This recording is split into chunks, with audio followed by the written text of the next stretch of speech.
Item ಯಾವುದೇ ಇರಲಿ try ಮಾಡಿ Aachi chicken masala. Aachi chicken masala. Man theory. Donald Trump ಅವರ ಹೇಳಿಕೆಗಳು, ಅವರ ನಿರ್ದೇಶನಗಳು, ಅವರು ನಡೆದುಕೊಳ್ತಾ ಇರುವಂತಹ ವ್ಯಕ್ತಿತ್ವ, ಅದು ಯಾಕೆ ಏನು ಅನ್ನುವಂಥದ್ರ ಬಗ್ಗೆ ನಿನ್ನೆ ನಾವು ಸುದೀರ್ಘವಾಗಿ ನೋಡಿದ್ವಿ. ಅವರ ಮಾನಸಿಕ ಸ್ಥಿಮತೆ ಏನಾದರೂ ಕಡಿಮೆ ಆಗ್ತಾ ಇದೆ, ಯಾಕೆ ಹಿಂಗೆ ವರ್ತನೆ ಮಾಡ್ತಿದ್ದಾರೆ ಅಂತ. ಆದರೆ ಇದರಲ್ಲಿಯೂ ಕೂಡ ಒಂದು ರಾಜತಾಂತ್ರಿಕತೆ ನಿಲುವು, ಮತ್ತೊಂದು ಶತ್ರು ರಾಷ್ಟ್ರವನ್ನು ತನ್ನ ತಹಬದಿಗೆ ತೆಗೆದುಕೊಳ್ಳುವುದಕ್ಕೆ ವರ್ತಿಸುವಂತಹ ಲಕ್ಷಣಗಳು. ಏನದು ಹಾಗಾದರೆ? ಮ್ಯಾನ್ ಥಿಯರಿ ಅಂತ ಕರೀತಾರೆ. ಏನಿದು? ನಾನು ಶ್ರೇಷ್ಠ ಅನ್ನುವಂತಹ ವ್ಯಕ್ತಿತ್ವದ ಜೊತೆಗೆ ಎದುರಿಗೆ ಇರುವಂತಹ ಎದುರಾಳಿಯನ್ನು, ವ್ಯಕ್ತಿಯನ್ನು ನಿರಂತರವಾಗಿ ಹೆದರಿಸೋದು, ಅನ್ಸರ್ಟಾನಿಟಿಯನ್ನು ಕ್ರಿಯೇಟ್ ಮಾಡೋದು. ನಾನು ನೋಡಪ್ಪ ಹಿಂಗಿದ್ದೀನಿ, ನಾನು ಯಾವತ್ತು ಏನು ಮಾಡ್ತೀನಿ ಅನ್ನೋ ನನಗೆ ಗೊತ್ತಿಲ್ಲ ಅಂತ, ನಾನು ಯಾವತ್ತು ಏನು ಬೇಕಾದರೂ ನಿರ್ಧಾರವನ್ನು ತೆಗೆದುಕೊಳ್ಳಬಹುದು ಎನ್ನುವಂಥದ್ದೇನಿದೆಯಲ್ಲ, ಇದೇ ಮ್ಯಾನ್ ಥಿಯರಿ. ಆ ವ್ಯಕ್ತಿಯನ್ನು ನಂಬೋದಕ್ಕೆ ಅಸಾಧ್ಯವೇ ಇಲ್ಲ. ಈಗ ಉದಾಹರಣೆಗೆ ಡೊನಾಲ್ಡ್ ಟ್ರಂಪ್ ಇರಾನ್ ವಿಚಾರದಲ್ಲಿ ತೆಗೆದುಕೊಂಡಿರುವಂತಹ ನಿರ್ಧಾರಗಳು ಯಾವುದೂ ಕೂಡ ನಂಬೋದಕ್ಕೆ ಸಾಧ್ಯ ಇಲ್ಲ.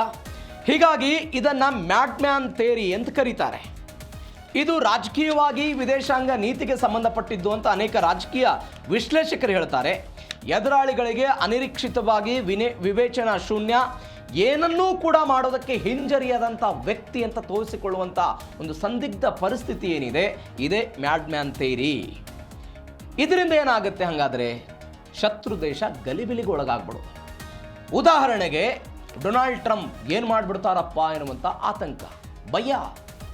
ಆ ವ್ಯಕ್ತಿ ಪರಮಾಣು ದಾಳಿಗೂ ಹಿಂಜರಿಯೋದಿಲ್ಲ, ಆ ವ್ಯಕ್ತಿ ಭೂ ದಾಳಿಗೂ ಕೂಡ ಹಿಂಜರಿಯೋದಿಲ್ಲ, ಆ ವ್ಯಕ್ತಿ ಸುಂಕ ಹೇರೋದಕ್ಕೂ ಕೂಡ ಹಿಂಜರಿಯೋದಿಲ್ಲ, ಆ ವ್ಯಕ್ತಿ ಏನು ಬೇಕಾದರೂ ಮಾಡಿಬಿಡಬಲ್ಲ ಎನ್ನುವಂಥ ಒಂದು ಪರಿಸ್ಥಿತಿ ಇದೆಯಲ್ಲ, ಅದೇ ಮ್ಯಾನ್ ಥಿಯರಿ.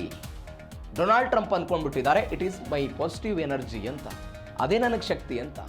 ಬಟ್ ಅನೇಕ ಜನ ವಿಶ್ಲೇಷಕರು ಹೇಳ್ತಾ ಇರುವಂತಹ ಮಾತು, ಆಸ್ತಿ ಅಂತ ಡೊನಾಲ್ಡ್ ಟ್ರಂಪ್ ಏನೋ ಅಂದ್ಕೊಂಡಿದ್ದಾರೆ, ಆದರೆ ಅದು ಆಸ್ತಿಯಲ್ಲ, ದೀರ್ಘಕಾಲದಲ್ಲಿ ಅವರಿಗೆ ಅದು ಹೊಡೆತ ಕೊಡುತ್ತೆ. ನಾನು ಹುಚ್ಚನಾಗಿದ್ದೀನಿ, ನಾನು ಐ ಆಮ್ ಎ ಮ್ಯಾಡ್. ಈ ಸಿದ್ಧಾಂತ ಏನಿದೆ, ಈ ಸಿದ್ಧಾಂತ ಅವರಿಗೆ ವರ್ಕೌಟ್ ಆಗ್ತಿರ್ಬೋದು. ಹೆಂಗೆ? ಉದಾಹರಣೆಗಾಗಿ ಡೊನಾಲ್ಡ್ ಟ್ರಂಪ್ ಏನು ಹೇಳಿದ್ರು? ಇರಾನನ್ನು ಸರ್ವನಾಶ ಮಾಡಿಬಿಡ್ತೀವಿ, ಇರಾನ್ನ ಎಲ್ಲ ಸರ್ವೋಚ್ಚ ನಾಯಕರನ್ನು ಹೊಡೆದುರುಳಿಸ್ಬಿಡ್ತೀವಿ. ಹೆದರಿದ್ರ ಇರಾನ್ ಅವರು? ಹೀಗೆ ಹೆದರಿಸೋದಿದೆಯಲ್ಲ, ಇದೇ ರಾಜತಾಂತ್ರಿಕವಾಗಿ ಮ್ಯಾನ್ ಥಿಯರಿ. ಹಾಗಾದರೆ ಡೊನಾಲ್ಡ್ ಟ್ರಂಪ್ ಅವರ ಮ್ಯಾನ್ ಥಿಯರಿ ಏನು? ಅವರ ಪರಿಕಲ್ಪನೆ ಏನು? ಹೆಂಗದು?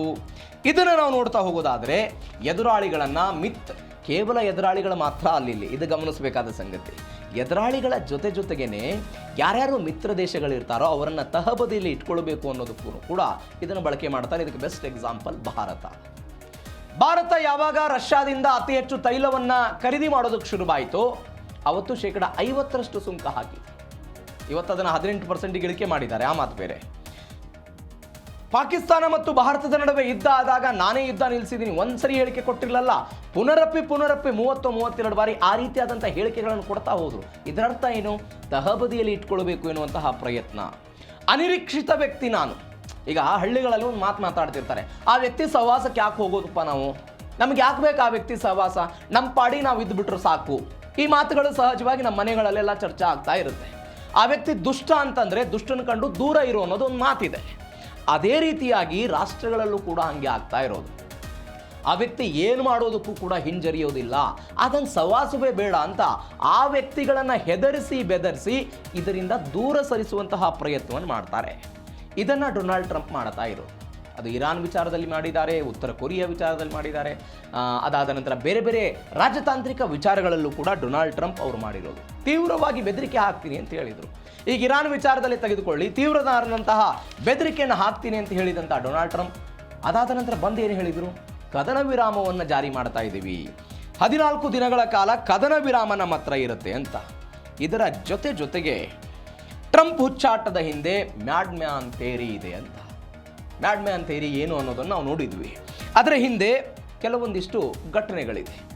ಅನಿರೀಕ್ಷಿತವಾಗಿ ನಿರ್ಧಾರಗಳನ್ನು ತೆಗೆದುಕೊಂಡು ಬಿಡೋದು. ಉದಾಹರಣೆಗೆ ವೆನಿಜುವೆಲಾದ ಅಧ್ಯಕ್ಷರನ್ನು ಅವರದ್ದೇ ದೇಶಕ್ಕೆ ಹೋಗಿ ಆ ವ್ಯಕ್ತಿಯನ್ನು ಎಳೆದುಕೊಂಡು ಬಂದು ಅಲ್ಲಿಯ ತೈಲ ಸ್ವಾಮ್ಯದ ಮೇಲೆ ತಮ್ಮ ಹಿಡಿತವನ್ನು ಸಾಧಿಸುವ ಪ್ರಯತ್ನ. ಯಾರು ನಿರೀಕ್ಷೆ ಮಾಡಿದ್ರು ಇದನ್ನು? ಯಾರು ನಿರೀಕ್ಷೆ ಮಾಡಿದ್ರು? ಅದನ್ನು ಡೊನಾಲ್ಡ್ ಟ್ರಂಪ್ ಮಾಡಿದ್ರು. ಏಕಾಏಕಿಯಾಗಿ ಹೋದ್ರು, ರಾತ್ರೋರಾತ್ರಿ ವೆನಿಜುವೆಲಾ ಅಧ್ಯಕ್ಷರ ಮೇಲೆ ವಿವಿಧ ಪ್ರಕರಣಗಳ ಬಗ್ಗೆ ಹೇಳಿದ್ರು, ಕರೆದುಕೊಂಡು ಬಂದರು, ಜೈಲಿಗೆ ಹಾಕಿದ್ರು, ಮುಗಿತಷ್ಟೇ ಕತೆ. ಯಾರು ನಿರೀಕ್ಷೆ ಮಾಡಿದ್ರು? ಮಾಡಿರಲಿಲ್ಲ. ಎರಡನೇದು ಉತ್ತರ ಕೊರಿಯಾದ ಸಂಬಂಧ. ಈ ಉತ್ತರ ಕೊರಿಯಾದವ್ರಿಗೆ ಮತ್ತು ಅಮೆರಿಕಾದವ್ರಿಗೆ ಈ ಹಿಂದೆ ಅಮೆರಿಕಾದ ಅಧ್ಯಕ್ಷರಿದ್ರಲ್ಲ, ಅವ್ರದ್ದೊಂದು ಭಾವ ಇತ್ತಂತೆ. ಏನು ಉತ್ತರ ಕೊರಿಯಾದವ್ರದ್ದು? ಕಿಮ್ ಜೊಂಗ್ ಉನ್ ಅನ್ನುವಂಥ ಅಧ್ಯಕ್ಷ ಏನಿದ್ದಾರೆ ಉತ್ತರ ಕೊರಿಯಾದ್ದು, ಅವ್ರು ಹೇಳ್ತಾರೆ, ನಮಗೆ ಈ ಹಿಂದೆ ಅಮೆರಿಕದ ಅಧ್ಯಕ್ಷರಾಗಿದ್ದವರು ಸ್ವಲ್ಪ ಮೃದು ಧೋರಣೆಯನ್ನು ತೋರ್ತಾ ಇದ್ರು, ಈ ವ್ಯಕ್ತಿಯ ಥರ ಅವ್ರು ಇರಲಿಲ್ಲ. ಹೀಗಾಗಿ ನಾವು ಪರಮಾಣು ಶಸ್ತ್ರೀಕರಣ ವಿಚಾರದಲ್ಲಿ ಸ್ವಲ್ಪ ಸ್ವಾವಲಂಬಿ ಆಗೋದಕ್ಕೆ ಪ್ರಯತ್ನಗಳನ್ನು ಪಡ್ತಾ ಇದ್ವಿ. ಆದರೆ ಡೊನಾಲ್ಡ್ ಟ್ರಂಪ್ ಬಂದ ಮೇಲೆ ಏನು ಮಾಡಿಬಿಡ್ತಾರೋ ಎನ್ನುವಂಥ ಆತಂಕ ಶುರುವಾಗ್ಬಿಟ್ಟಿದೆ ಅಂತ. ವ್ಯಾಪಾರ ಸಮರ ಸುಂಕ ಆ ವಿಚಾರದಲ್ಲಿ ನಾನು ಹೇಳಿದೆ, ಭಾರತದಲ್ಲಿಯೇ ಅವರು 50% ಸುಂಕವನ್ನು ವಿಧಿಸಿದ್ದನ್ನು ನಾವು ನೋಡಿದ್ದೀವಿ. ಇದರ ಜೊತೆಗೆ ಮತ್ತೊಂದು ಏನು ಅಂತ ಹೇಳಿದರೆ, ಅನೇಕ ಅಂತಾರಾಷ್ಟ್ರೀಯ ಒಪ್ಪಂದಗಳಿಂದಲೂ ಕೂಡ ಇವರೆಲ್ಲ ಹೊರಗೆ ಬಂದಿದ್ದಾರೆ. ಸಡನ್ ಆಗಿ ಅದು WHO ಆಗಿರ್ಬೋದು, ಬೇರೆ ಬೇರೆ ಹವಾಮಾನ ವಿಚಾರಕ್ಕೆ ಸಂಬಂಧಪಟ್ಟಂತೆ ಅದೆಲ್ಲ ಬೆಳವಣಿಗೆ ಆಗಿದೆ. ನಾನು ಮ್ಯಾಡ್ ಮ್ಯಾನ್ ಅಂತ ಡೊನಾಲ್ಡ್ ಟ್ರಂಪ್ ಅನೇಕ ಬಾರಿ ಹೇಳ್ಬಿಟ್ಟಿದ್ದಾರೆ. 2018 ಅನಿಸುತ್ತೆ, ಒಂದು ಸಂದರ್ಶನವನ್ನು ಡೊನಾಲ್ಡ್ ಟ್ರಂಪ್ ಕೊಡ್ತಾ ಇದ್ರು. ಆ ಡೊನಾಲ್ಡ್ ಟ್ರಂಪ್ಗೆ ಸಂದರ್ಶಕರು ಒಂದು ಪ್ರಶ್ನೆ ಕೇಳ್ತಾರೆ, ತೈವಾನ್ ಮೇಲೆ ಚೀನಾದವರು ದಾಳಿ ಮಾಡಿದರೆ ಏನು ಮಾಡ್ತೀರಿ ನೀವು ಅಂತ ಪ್ರಶ್ನೆ ಕೇಳ್ತಾರೆ. ಅದಕ್ಕೆ ಡೊನಾಲ್ಡ್ ಟ್ರಂಪ್ ಉತ್ತರ ಏನು ಕೊಡ್ತಾರೆ?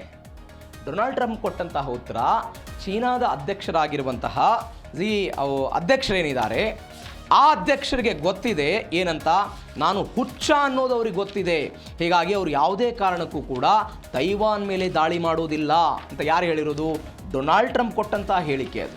ತೈವಾನ್ ಮೇಲೆ ಆ ಕಾರಣಕ್ಕಾಗಿ ಅವರು ದಾಳಿ ಮಾಡೋದಿಲ್ಲ ಅಂತ ಅವ್ರು ಹೇಳಿದ್ದಾರೆ. ಇದರ ಜೊತೆಗೆ ಡೊನಾಲ್ಡ್ ಟ್ರಂಪ್ ಮೊನ್ನೆಯೂ ಕೂಡ ಬೇರೆ ಬೇರೆ ಈ ಸಂದರ್ಭದಲ್ಲಿ ಅವರು ಮಾಡಿರುವಂಥ ಟ್ವೀಟ್ಗಳು, ಅವರು ಬಳಸಿರುವಂಥ ಪದಗಳು ಎಲ್ಲದರ ಬಗ್ಗೆಯೂ ಕೂಡ ಅವರು ಹೇಳಿದ್ದನ್ನು ನಾವು ನೋಡಿದ್ದೀವಿ. ಇದರ ಜೊತೆಗೆ ಮ್ಯಾಡ್ಮ್ಯಾನ್ ತಂತ್ರವನ್ನು ಬಳಸಿದವರು ಯಾರ್ಯಾರು? ಅಮೆರಿಕಾದಲ್ಲೇ ಬಳಸಿದ್ರು. ಯಾರು ಅಂತ ಹೇಳಿದರೆ ರಿಚರ್ಡ್ ನಿಕ್ಸನ್ ಅಂತ. ರಿಚರ್ಡ್ ನಿಕ್ಸನ್ ಎನ್ನುವಂಥ ಅಧ್ಯಕ್ಷ ವಿಯೆಟ್ನಾಂ ಯುದ್ಧದ ಸಮಯದಲ್ಲಿ ಸೋವಿಯತ್ ಒಕ್ಕೂಟ ಅವತ್ತು ದೊಡ್ಡ ಮಟ್ಟದ ಪ್ರಭಾವವನ್ನು ಹೊಂದಿತ್ತು. ಅದರ ವಿರುದ್ಧವೂ ಕೂಡ ಅದನ್ನು ಬಳಸುವ ಪ್ರಯತ್ನವನ್ನು ಅವತ್ತವರು ಮಾಡಿದ್ರು. ಅದಾದ ನಂತರ ನಿಕಿತಾ ಕ್ರುಶ್ಚೇವ್ ಎನ್ನುವಂಥ ಈ ವ್ಯಕ್ತಿಯು ಕೂಡ ಅದನ್ನು ಬಳಕೆ ಮಾಡಿದ್ರು. ಈ ವ್ಯಕ್ತಿ ಕ್ರುಶ್ಚೇವ್ ಎನ್ನುವಂಥ ವ್ಯಕ್ತಿ 1960ರಲ್ಲಿ ಏನು ಮಾಡಿದ್ರು, ವಿಶ್ವಸಂಸ್ಥೆಯಲ್ಲಿ ಫಿಲಿಪೈನ್ಸ್ ದೇಶದ ಒಬ್ಬ ವ್ಯಕ್ತಿ ಒಂದೇನೋ ಪ್ರಶ್ನೆ ಕೇಳಿಬಿಡ್ತಾರೆ. ಆ ಪ್ರಶ್ನೆಯಿಂದ ರೊಚ್ಚಿಗಿದ್ದಂಥ ವ್ಯಕ್ತಿ ವಿಶ್ವಸಂಸ್ಥೆಯ ಟೇಬಲನ್ನು ಮೊದಲ ಬಾರಿಗೆ ಕೈಯಿಂದ ಕುಟ್ಟಿ, ಅದಾದ ನಂತರ ಶೂವಿಂದ ಕುಟ್ಟುಬಿಟ್ಟಿದ್ರು. ಆ ಮುಖಾಂತರ ಎದುರಾಳಿ ರಾಷ್ಟ್ರವನ್ನು ತಳ್ಳಿ ಹಾಕೋ ಪ್ರಯತ್ನವನ್ನು ಅವತ್ತವರು ಮಾಡಿದ್ರು. ಇದರ ಜೊತೆಗೆ ಅಡಾಲ್ಟ್ ಹಿಟ್ಲರ್ ಸಾರ್ವಜನಿಕವಾಗಿ ವಿಪರೀತ ಕೋಪವನ್ನು ತೋರಿಸ್ಕೊಳ್ತಾ ಇದ್ದಂಥ ವ್ಯಕ್ತಿ, ಬ್ರಿಟಿಷರನ್ನು ಕಂಡ್ರೆ ಕೋಪವನ್ನು ತೋರಿಸ್ಕೊಳ್ತಾ ಇದ್ರು. ಸದ್ದಾಂ ಹುಸೇನ್ ಈ ವ್ಯಕ್ತಿಯನ್ನು ಗಲ್ಲಿಗೇರಿಸಿದ್ದನ್ನು ನೋಡಿದ್ದೀವಿ. ಈ ವ್ಯಕ್ತಿಯ ಕಥೆಯೂ ಕೂಡ ಅಷ್ಟೇ. ಇದರ ಜೊತೆಗೆ ಮ್ಯಾಡ್ಮ್ಯಾನ್ ಸಿದ್ಧಾಂತವನ್ನು ಲಿಬಿಯಾದ ಮೊಹಮ್ಮದ್ ಗಡಾಫಿ ಕೂಡ ಫಾಲೋ ಮಾಡಿದ್ರು, ಅದು ಕೂಡ ಆಗಿದೆ. ಆದರೆ ಇದರ ಒಟ್ಟಾರೆ ಫಲಿತಾಂಶ ಏನು ಸಿಗುತ್ತೆ ಹಿಂಗೆ ಮಾಡಿದರೆ? ಪಾಸಿಟಿವ್ ಫಲಿತಾಂಶವನ್ನು ನಾವು ಗಮನಿಸ್ತಾ ಹೋಗೋದಾದರೆ, ಸಕಾರಾತ್ಮಕವಾಗಿ ಸಂಧಾನಕ್ಕೆ ಎದುರಾಳಿಗೆ ಸಮ್ಮತಿ. ಈಗ ಡೊನಾಲ್ಡ್ ಟ್ರಂಪ್ ಇರಾನ್ ಮೇಲೆ ಬೆದರಿಕೆ ಹಾಕೋ ಪ್ರಯತ್ನ ಮಾಡಿದರು, ನಾವು ಮುಗಿಸ್ಬಿಡ್ತೀವಿ ಅಂತ. ಸಂಧಾನಕ್ಕೆ ಬನ್ನಿ ಅಂತ ಅರ್ಥ. ಅದು ಸಂಧಾನಕ್ಕೆ ನೀವಾಗಲೇ ಬನ್ನಿ ಅನ್ನೋದನ್ನು ಡೊನಾಲ್ಡ್ ಟ್ರಂಪ್ ಪುನರಪಿ ಹೇಳೋ ಪ್ರಯತ್ನವನ್ನು ಮಾಡಿದ್ರು. ಇದು ಸಂಧಾನ ಸಿಗಬಹುದು ಅಂತ, ತಕ್ಷಣವೇ ಶಾಂತಿ ಸಿಗಬಹುದು ಅಂತ ಹೇಳ್ತಾರೆ. ಆದರೆ ಮೂರನೇದಾಗಿ ಇದರಲ್ಲಿ ಪಾಸಿಟಿವ್ ಆಗಿ ನಮಗೆ ಸಿಗ್ತಾ ಇರುವಂಥ ಅಂಶ ಅಂತ ಹೇಳಿದರೆ, ತಪ್ಪು ಗ್ರಹಿಕೆಯ ಲಾಭಗಳು ಆಗಬಹುದು. ಇದು ಸಕಾರಾತ್ಮಕವಾಗಿ ನಮಗೆ ಸಿಗಬಹುದಂಥದ್ದು. ಆದರೆ ನಕಾರಾತ್ಮಕವಾಗಿ ಏನಾಗುತ್ತೆ? ನಕಾರಾತ್ಮಕವಾಗಿ ಲೆಕ್ಕಾಚಾರ ಉಲ್ಟಾ ಆಗಬಹುದು.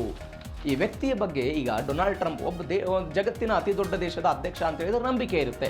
ನಾಳೆ ನಂಬಿಕೆಯ ಹಾಳಾಗಿ ಹೋಗಬೇಕಾದಂತಹ ಪರಿಸ್ಥಿತಿಗಳನ್ನು ನೋಡು. ಯಾರು ನಂಬ್ತಾರೆ? ಏನು ಮಾಡಿಬಿಡ್ತಾನೆ ಬಿಡಪ್ಪ ಆ ಮನುಷ್ಯ ಎನ್ನುವಂತಹ ಲೆವೆಲಿಗೆ ಬಂದ್ಬಿಡ್ತಾರೆ. ವಿಶ್ವಾಸಾರ್ಹ ಕೊರತೆ ಸಹಜವಾಗಿ ಆಗುತ್ತೆ. ಮಿತ್ರ ರಾಷ್ಟ್ರಗಳು ಆತಂಕವನ್ನು ಹೊರಹಾಕುವಂತಹ ಪರಿಸ್ಥಿತಿಗೆ ಇವೆಲ್ಲವೂ ಕೂಡ ತಂದುಕೊಡುತ್ತೆ.